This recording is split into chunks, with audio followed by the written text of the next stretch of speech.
ben ritrovati con il TG Flash di New Sicilia. 5 persone, tutte accusate di estorsione continuata in concorso aggravata dall'appartenenza a un'associazione mafiosa, sono state arrestate in mattinata dai carabinieri di Vittoria nel Ragusano.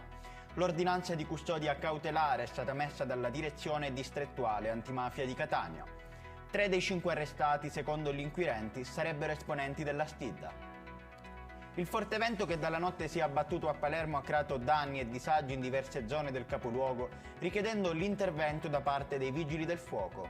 Al vento, che ha già causato danni alle colture nelle zone alte delle isole, si sono aggiunti anche rovesci di una certa intensità. Si registra anche un considerevole calo della temperatura, con piogge e grandine in quantità consistenti su tutta la provincia di Messina. Il buco dell'ozono, un tempo il pericolo ambientale più temuto per l'umanità, si restringe e dovrebbe essere completamente sparito nella maggior parte del mondo entro 2 decenni. La perdita dello strato di ozono, che ha rischiato di esporre le persone ai dannosi raggi ultravioletti del Sole, è sulla buona strada per essere completamente recuperata entro il 2040 in gran parte del mondo.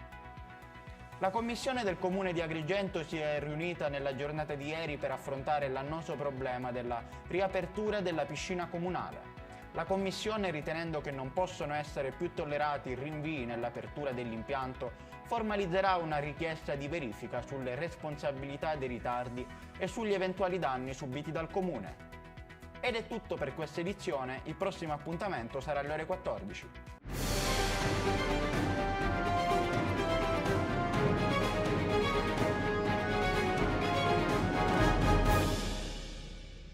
Procar, centro assistenza autorizzato BMW e Mini, adesso anche BMW Motorrad, via George Marshall 7, Mister Bianco, Catania.